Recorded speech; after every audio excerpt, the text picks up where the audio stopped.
হঠাৎ করে কি হলো যে আপনাকে তারা আমাকে তারা আমাকে আমার পেমেন্ট আমাকে সামনের দিকে তাকাই।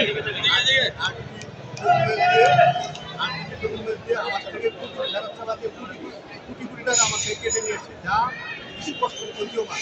তারা তাদের সাথে আমার এগ্রিমেন্ট হয়েছে যে নিজেদের যদি প্রবেশ করা হয় দুই পক্ষ 3 মাস আগে জানানো হবে, দুই পক্ষ 3 মাস আগে চিঠি দেওয়া হবে।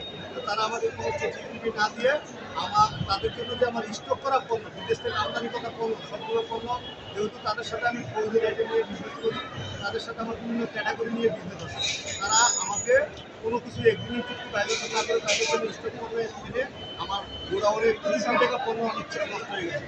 তারা ইচ্ছা মতো জোরজবস্তি করে দেখুন, আপনি একই ব্যক্তিকে এক এক জায়গায় দেখিয়ে সাইন নকল করে কোটি কোটি টাকা আমার কেটে নিয়েছে। আপনি কি একটা জিনিস দিতে পারবেন পান্ডা করেছেন না পান্ডামার ফুটবলারই কনসার্ন পান্ডামার, তাদের বিরুদ্ধে মামলা করেছে এবং এখানে একজন ইন্ডিয়ান নাগরিক আছেন, যিনি হচ্ছেন এইগুলো সব মেকানিজম করেছেন, মোহাম্মদ তাবরেজ। তার ডকুমেন্ট সে এই দেশের কর্মচারী, আমরা এটা নিয়ে আপনাদের সাথে আপনার সাথে কনফারেন্স করবো, সেখানে আমরা